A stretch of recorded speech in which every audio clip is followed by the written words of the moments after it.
नमस्कार दोस्तों, exam conquer channel पे आपका स्वागत है। मैं हूं के एन मिश्रा। दोस्तों, अगर आप प्राचीन कालीन भारत की बात करते हैं तो भारत को विश्व में महागुरु के रूप में जाना जाता है। जानते हैं क्यों? क्योंकि अपने शिक्षा, ज्ञान और विज्ञान के दम पे भारत ने विश्व का प्रतिनिधित्व किया था, इसलिए भारत को महागुरु का दर्जा प्राप्त था। भारत ने दुनिया को शून्य दे करके यह कृतार्थ कर दिया और यह बताने का प्रयास किया कि एक शून्य की वैल्यू जीवन में क्या होती है। एक शून्य का आविष्कार करके भारत ने अंकों को सार्थकता प्रदान की। साथ ही दुनिया को अपने आध्यात्मिक चिंतन के द्वारा यह बताने का प्रयास किया कि हमारा जीवन शून्य है और हम शून्य के लिए ही परेशान हैं। पूरी दुनिया गोल है, पृथ्वी गोल है। गोल का मतलब शून्य ही होता है। अगर पृथ्वी गोल है इसका मतलब यह भी शून्य है, हम इसी शून्य में रहते हैं। साथ ही अंतरिक्ष भी शून्य है और हमारा जीवन भी शून्य है। हम अंत में इसी शून्य में जाके समाहित हो जाएंगे। देखिए, किसी भी देश के ज्ञान, विज्ञान और शिक्षा की उन्नति में सबसे महत्वपूर्ण होता है कि वहां के शिक्षा केंद्र कैसे हैं और वहां की शिक्षा व्यवस्था कैसी है। दोस्तों, आज हम ऐसे एक विरासत स्थल के बारे में चर्चा करने चल रहे हैं जो भारत के महागुरु बनाने में जिसने कोई भी कोर कसर नहीं छोड़ी है और अपने पतन के 800 साल बाद जब उसे विनष्ट किया गया था, उसके 800 साल बाद आज पुनः 19 जून 2024 को वह पुनः चर्चा के केंद्र में आया और इस समय वर्तमान में वह पूरे देश में चर्चा में बना हुआ है। तो आप समझ गए होंगे हम किस चीज की बात कर रहे हैं। हम बात कर रहे हैं नालंदा विश्वविद्यालय की। किसकी चर्चा कर रहे हैं? नालंदा विश्वविद्यालय की चर्चा कर रहे हैं। तो चलिए देखिए, नालंदा विश्वविद्यालय इस समय चर्चा में क्यों है? क्योंकि 19 जून 2024 को प्रधानमंत्री नरेंद्र मोदी द्वारा नालंदा विश्वविद्यालय के नए परिसर को देश को समर्पित किया गया है। तो ये इस समय चर्चा के केंद्र में है। हम इसी की बात कर रहे हैं, नालंदा विश्वविद्यालय की बात। तो चलिए पहले प्राचीन कालीन नालंदा को जान लेते हैं, फिर आधुनिक कालीन नालंदा को जानेंगे जिसको अभी देश को समर्पित किया गया है। तो पहले प्राचीन कालीन नालंदा क्यों इतना फेमस था उसकी चर्चा कर लेते हैं। तो देखिए, नालंदा दो शब्दों से मिलकर बना हुआ है। एक है नालम और दूसरा है दा। नालम का आशय है कमल, नालम को कमल कहते हैं, और दूसरा दा का आशय है कुंड या सरोवर, यानी जो कुंड में कमल, कुंड में या सरोवर में जो कमल है, इसे ज्ञान का प्रतीक कहा जाता था। तो नालंदा को ज्ञान के प्रतीक के रूप में समझा जाता था उस समय। ठीक है, तो जो नालंदा की, अब आइए नालंदा की अवस्थिति के बारे में समझते हैं कि नालंदा स्थित कहाँ है। देखिए, नालंदा अवस्थित है पटना से 40 मील दक्षिण में स्थित है। आधुनिक बड़ा गांव नामक स्थान पर नालंदा स्थित है। राजगृह से 8 मील की दूरी पर नालंदा स्थित है।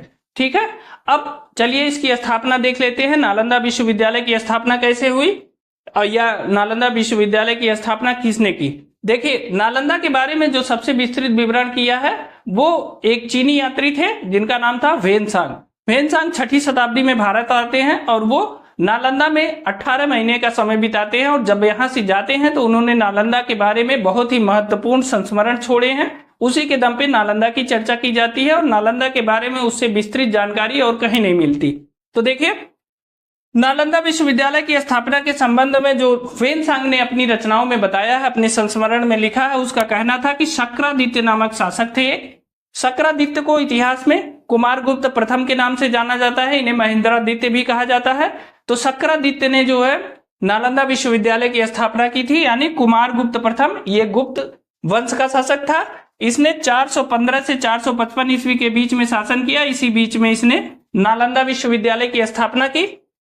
वेनसांग की इन बातों को कुछ हद तक सही इसलिए उसका एक प्रमाण भी मिल जाता है क्योंकि 4ठी शताब्दी में जब फायान आया था भारत, तो उसने कहीं ये चर्चा नहीं की थी कि भारत में कोई शिक्षा के केंद्र में नालंदा विश्वविद्यालय जैसी कोई चीज है। तो उसने कोई चर्चा यहाँ नालंदा विश्वविद्यालय के बारे में नहीं की थी। लेकिन जब उसके ठीक 2 शताब्दी के बाद वेनसांग आते हैं और एक और चीनी यात्री है जिसका नाम है इत्सिंग, ये दोनों जब यात्री आते हैं तो ये नालंदा विश्वविद्यालय की भूरी प्रशंसा करते हैं और दुनिया भर में उसके विख्यात होने का कारण बताते हैं, उसके प्रभाव को भी गिनाते हैं। तो ये मान लिया जाता है कि जो वेनसांग ने अपनी रचना में कहा है तो वो बिल्कुल सही है। तो नालंदा विश्वविद्यालय की स्थापना इस प्रकार 5वीं सदी के आसपास हुई।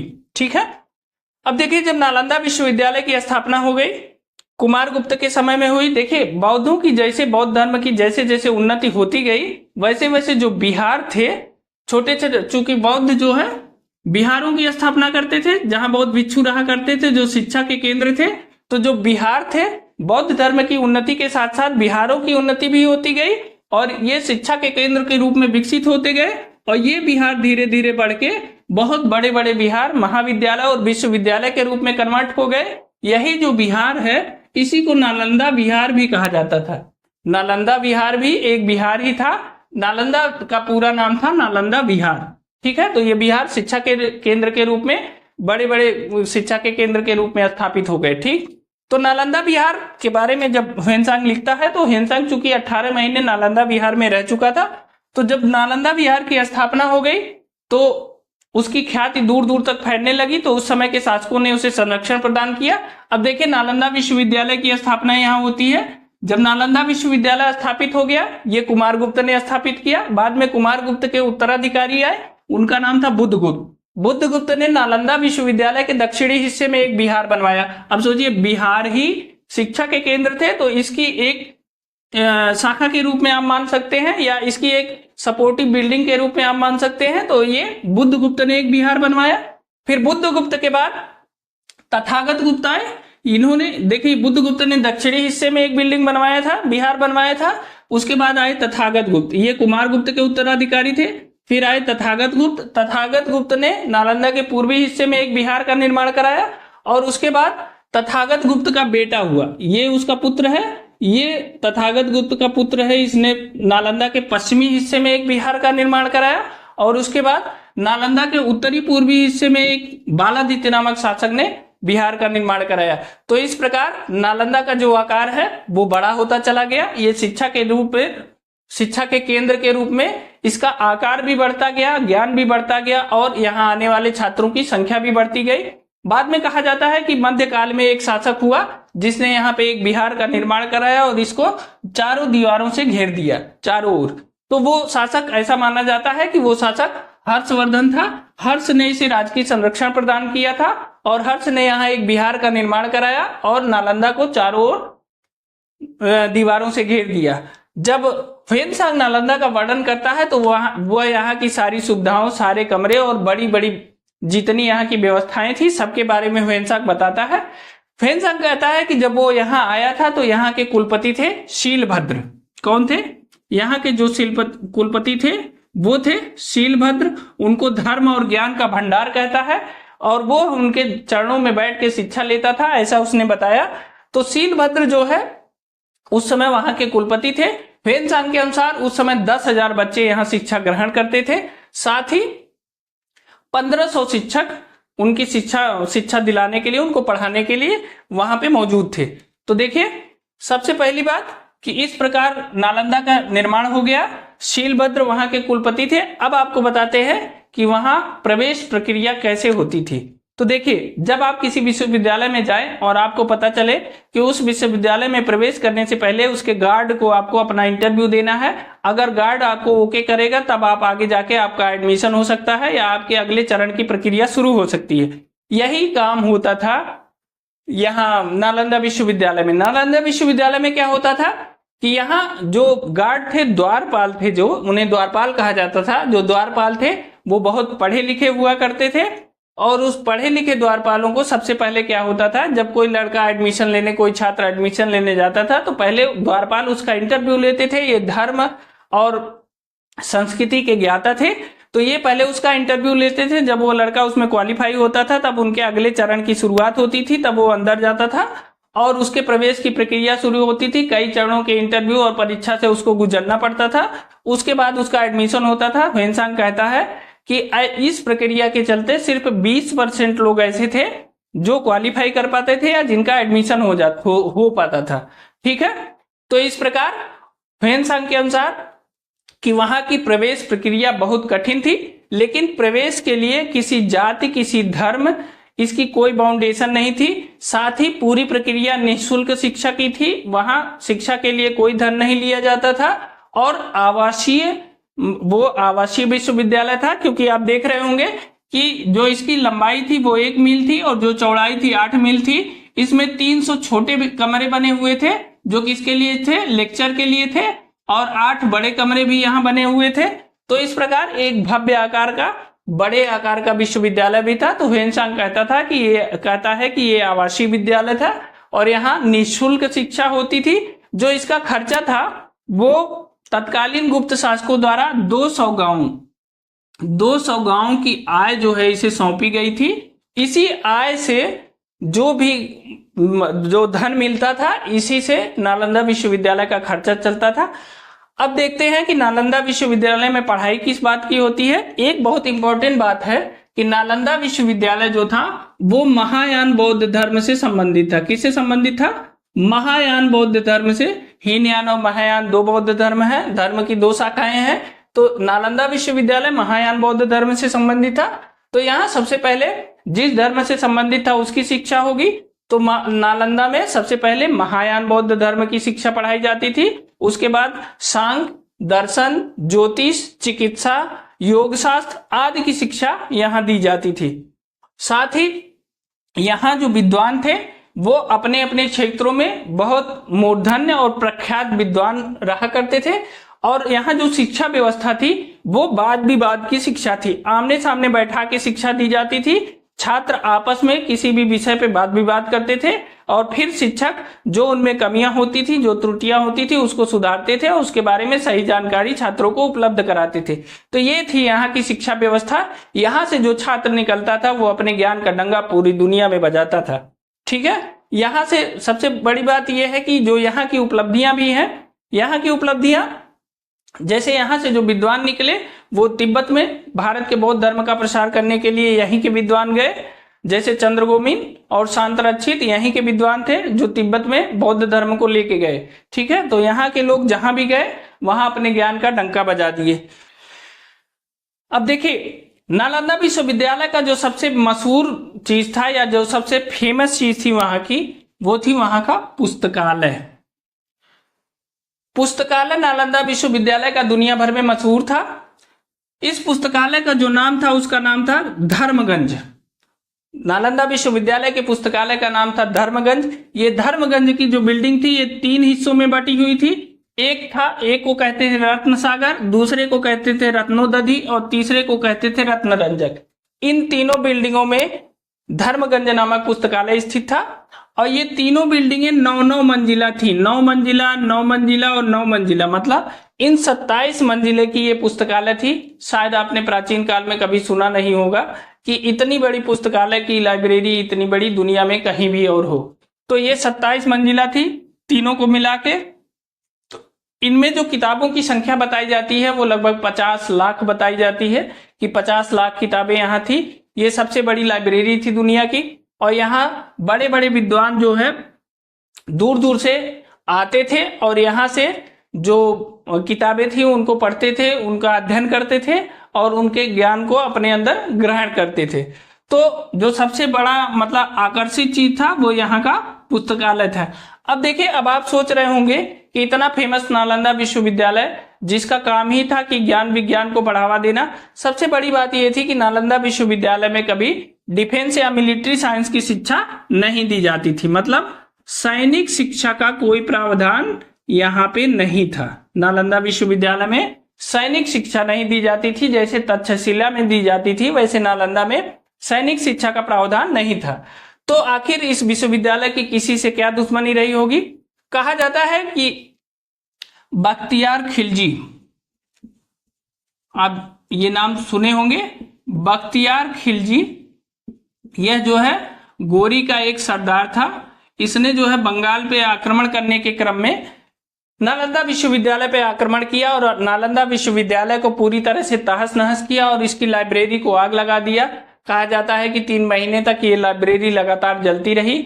वहां जो अंदर बौद्ध भिक्षु थे, जो ब्राह्मण थे, उनमें से बहुत लोगों को कत्ल कर दिया गया, बहुत लोगों को मार दिया गया। जो लोग जान बचा के भाग पाए वो भाग गए। इस तरह से नालंदा विश्वविद्यालय को पूरी तरह नष्ट भ्रष्ट कर दिया गया और यह किया गया 1190 के दशक में। कब? 1190 के दशक में, यानी जब नालंदा विश्वविद्यालय की स्थापना हुई थी तो उस समय था 5वीं शताब्दी। अपने 6 शताब्दी के जीवन काल के बाद नालंदा विश्वविद्यालय 1190 के दशक में एक आतताई द्वारा नष्ट कर दिया जाता है और उसके बाद धीरे धीरे नालंदा का अस्तित्व समाप्त हो जाता है। अब आप सोच रहे होंगे आखिर दुश्मनी क्या थी? तो कहा जाता है, देखिए, इसको नष्ट करने के बारे में या पुस्तकालय में आग लगाने के बारे में कई सारी कहानियां हैं। उसमें एक कहानी यह भी है कि कहा जाता है कि एक बार बख्तियार खिलजी की तबीयत खराब हो गई और उसे कहा गया कि आप नालंदा विश्वविद्यालय के से संपर्क करिए, वहीं से दवा कराइए। तो वहां का जो आयुर्वेद विभाग था वो दुनिया में बहुत फेमस था अपने आयुर्वेद के प्रचार के प्रसार के लिए और अपने आयुर्वेद की उपलब्धियों के लिए। तो बख्तियार खिलजी ने वहां के आयुर्वेद विभाग के प्रमुख को कहा गया कि बख्तियार खिलजी का इलाज करें। तो राहुल श्रीभद्र नाम के एक जो है आचार्य थे, उन्होंने बख्तियार खिलजी का इलाज करने के लिए बख्तियार खिलजी के पास पहुंचे वो, और बख्तियार खिलजी से जब इलाज की बात कही तो बख्तियार खिलजी ने एक जो उनके सामने मतलब वो रख दिया, एक शर्त रखी इसने, बख्तियार खिलजी ने, इसने कहा कि ये जो है आयुर्वेद की दवाएं नहीं खाना चाहता। तो जो आचार्य राहुल श्रीभद्र जी थे, उन्होंने कहा कि ठीक है, आप दवाएं नहीं खाना चाहते तो मत खाइए दवाएं, हम बिना दवा के भी आपको ठीक कर देंगे। तो फिर उन्होंने जो है इसे कुरान पढ़ने की सलाह दी और कहा कि आप कुरान पढ़ते जाइए, आपकी तबीयत सही हो जाएगी। धीरे धीरे कुरान पढ़ते पढ़ते इसकी तबीयत सही हो गई।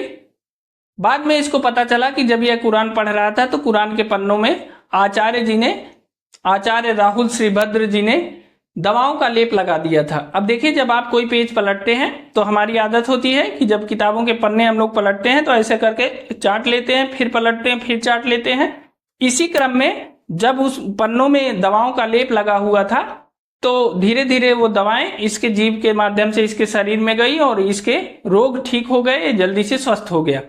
जब इसको ये बात पता चली तो इसको लगा इस हिसाब से तो इस्लाम हमारा खतरे में है, क्योंकि दुनिया भर में अगर भारत का ज्ञान विज्ञान इस तरह से चलता रहा तो फिर हमारा इस्लाम खतरे में आ जाएगा।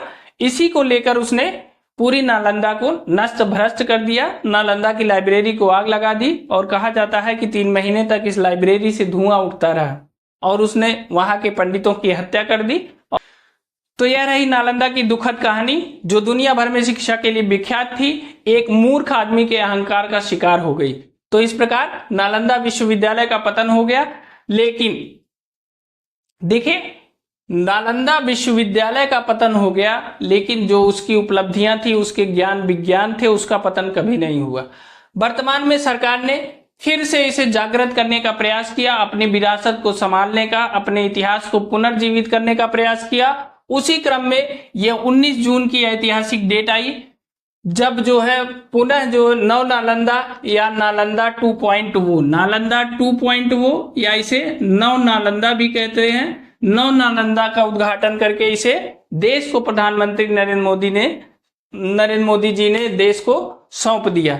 देखिए, नालंदा विश्वविद्यालय के निर्माण की आधारशिला, पुनर्निर्माण की आधारशिला विदेश मंत्री स्वर्गीय श्री सुषमा स्वराज जी ने 2014 में रखा था। बाद में 2017 में इसका निर्माण शुरू हुआ। 2016 में यूनेस्को ने इसे विश्व विरासत स्थल का दर्जा दिया। इस प्रकार नालंदा का निर्माण 17 में शुरू हुआ, तो उसके बाद कोविड का काल आ गया, इसलिए उसके निर्माण में देरी हुई और अंततः 19 जून को वह पुनर्जीवित होके, पुनर्निर्मित होके दुनिया के सामने प्रकट हुआ और भारत को समर्पित किया गया। तो इस प्रकार 19 जून को नया नालंदा की शुरुआत मानी हो गई है। नालंदा विश्वविद्यालय के उद्घाटन के अवसर पर प्रधानमंत्री नरेंद्र मोदी ने एक बहुत गंभीर बात कही और एक बहुत बड़ी बात कही। प्रधानमंत्री जी ने कहा कि जो राष्ट्र मजबूत मानवीय मूल्यों पर खड़े होते हैं, ध्यान से सुनिएगा, ये बात बहुत ही गंभीर है और बहुत बड़ी बात है। प्रधानमंत्री जी का कहना था कि जो राष्ट्र मजबूत मानवीय मूल्यों पर खड़े होते हैं वो राष्ट्र इतिहास को पुनर्जीवित करके बेहतर भविष्य की नींव रखना जानते हैं। अब आप समझ रहे होंगे इस बात को, जो राष्ट्र मजबूत मानवीय मूल्यों पर खड़े होते हैं वो राष्ट्र इतिहास को पुनर्जीवित करके बेहतर भविष्य के निर्माण की नींव रखना जानते हैं। या तो नव नालंदा का निर्माण इतिहास को पुनर्जीवित करने का एक प्रयास है। नई नालंदा की जो बिल्डिंग है वो पुरानी नालंदा के पास ही बनाई गई है और प्रयास किया गया है कि जो पुरानी नालंदा की बिल्डिंग थी उसके समकक्ष ही बिल्डिंग बनाई जाए, वैसी ही बिल्डिंग बनाई जाए। तो एक प्रयास है सरकार का। यहाँ 2 ब्लॉक बनाए गए हैं, एकेडमिक ब्लॉक जिसमें 40 कक्षाओं का निर्माण किया गया है, साथ ही कम से कम 2000 छात्रों के बैठने की व्यवस्था की गई है और लगातार नालंदा क्षेत्र का विस्तार किया जा रहा है, उसको पुरानी नालंदा का गौरव प्रदान करने का प्रयास किया जा रहा है। तो इस प्रकार 19 जून 2024 को हमने 800 साल पुराने इतिहास को पुनर्जीवित कर दिया है और सरकार का प्रयास है कि नालंदा को वही गौरव प्राप्त हो जो उसे प्राचीन काल में प्राप्त था। यहां से वही विद्वान, वैसे ही विद्वान निकले और देश दुनिया में जाके भारत का डंका बजाएं। तो ये जो है प्रधानमंत्री जी ने अपने उद्बोधन में एक बड़ी बात कही। उन्होंने कहा कि आग की लपटों से पुस्तकों को समाप्त किया जा सकता है, लेकिन पुस्तकों में जो ज्ञान मस्तिष्क में आ गया वो कभी खत्म नहीं हो सकता। तो इस प्रकार लपटों ने भले नालंदा को खत्म कर दिया हो, लेकिन उसके ज्ञान को कभी खत्म नहीं किया जा सकता। तो इस प्रकार नालंदा का निर्माण इतिहास को पुनर्जीवित करने का प्रयास है और सरकार का यह प्रयास है कि हम अपने इस विरासत स्थल को उसकी पुरानी ख्याति में वापस ले आएं और नालंदा दुनिया भर में पुनः अपने ज्ञान और विज्ञान के लिए मशहूर हो जाए और भारत को विश्व गुरु और महागुरु के दर्जे तक पहुंचाने में अपना सहयोग दे। तो इस प्रकार नए नालंदा बिल्डिंग का उद्घाटन हो गया है और यह देश को समर्पित कर दिया गया है 19 जून 2024 को। इसीलिए इस समय नालंदा विश्वविद्यालय से संबंधित चीजें बहुत चर्चा में हैं। तो हमने भी सोचा कि एक छोटी सी वीडियो आपके लिए बना दूं। तो ये था नालंदा विश्वविद्यालय की, पुराने नालंदा विश्वविद्यालय के बारे में जानकारी और नव नालंदा विश्वविद्यालय के बारे में जानकारी। तो आज के लिए इतना ही। मुझे भरोसा है कि आपको हमारी वीडियो पसंद आई होगी। मिलते हैं अगली वीडियो में एक नए टॉपिक के साथ। तब तक के लिए बहुत बहुत धन्यवाद।